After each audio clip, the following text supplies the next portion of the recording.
I'm Tahmida Hook.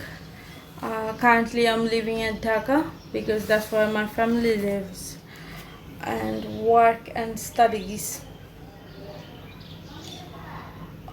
I have finished my BSc engineering degree, and after that, I joined an English medium school.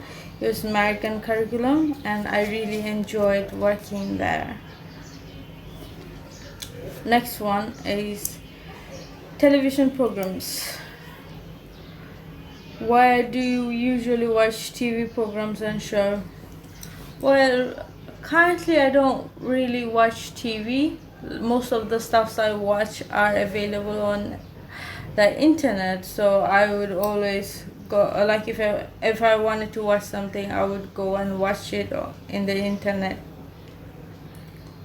What is your favorite TV programs or show? I would have to say Friends and Sherlock.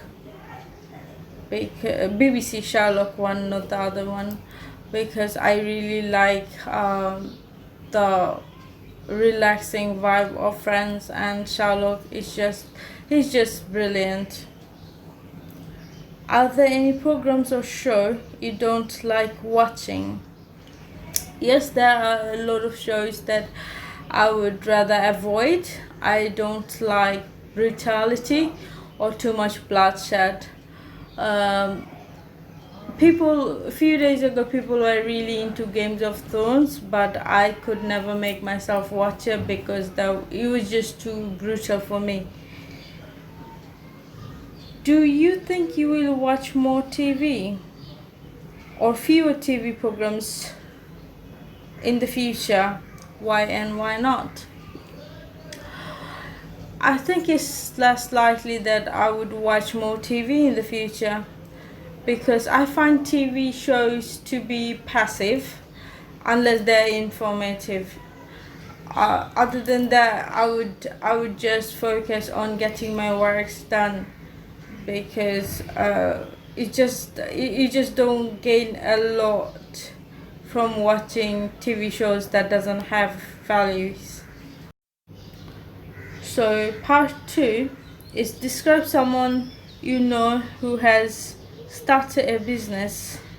Things you should say is who the person is, what work this person does, why this person decided to start a business, and explain whether you would like to do the same kind of work as this person. So the person I know is a friend of mine. He is, technically speaking, he is my he's my senior's brother, and the kind of work he does is that he established his own architectural firm, which is really cool. Why this person decided to start a business? I think he's like a very liberal person. He is not into 9 to 5 job. That's why he basically decided to go for his own company. Explain whether you would like to do the same kind of work. Yes, hopefully in the future, because I think I'm really into entrepreneurship and everything, so I wouldn't be into 9 to 5 job, and if the opportunity comes, I will definitely go for that route.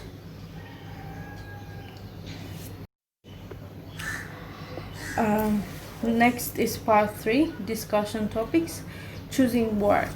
Example questions. What kinds of job do young people not want to do in your country? I would say that jobs that have low social status, or the jobs that are very competitive and you have to put in a lot of hard work, those are the kind of job young people in our country would not want to have. Well, what is the best advice? Who are the best at advising young people about choosing a job? Teachers or parents? I think in this case it would be teachers. I would have to agree with that, because a lot of parents, they do not have proper information and they're not directly related to work field, so they would not have enough knowledge to guide a student into choosing their career. So in this case, I think teachers are the best guide. Is money always the most important thing when choosing a job? Well, money does allow you to have a lot of opportunities, but I don't think that's the only thing that matters, because I think you shouldn't pick a job that you're not passionate about. You have to find that balance of money and passion.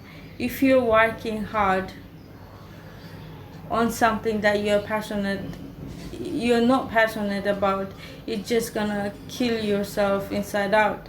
And if you're just only thinking about passion and not about money, then you cannot make your ends meet. So it's really important that you find that balance. So no, money is not always important while choosing a job. Passion is equally important. So yeah, you just really have to find that balance. Work-life balance. Example questions.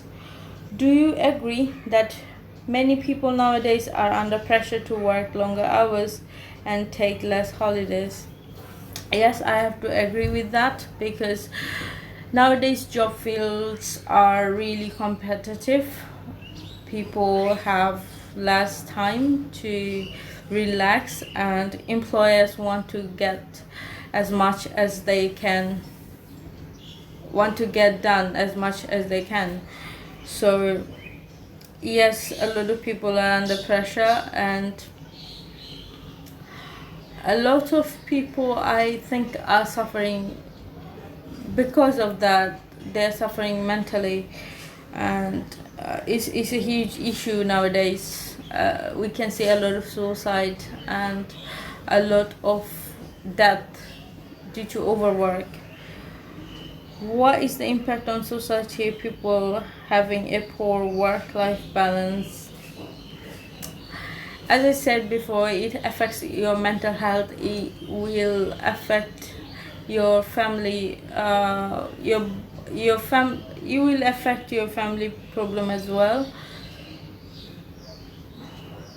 because if a person is always busy, let's just say if a father is always busy, he would not have a proper bond with his child. And in worst case scenario, if both the mother and the father is working, the child is likely that the child will grow up with mental instability. How could you recommend some effective strategies for government and employers to ensure people have a good work-life balance? I think the employers, they should have proper arrangement for counseling for mental health, and they should take it seriously, and they should allow them enough time to relax, or like make sure they don't overwork the employees. And it's very important that they have healthy relationship with their colleagues, and they have healthy relationship with their families as well. So yeah, I think that's that.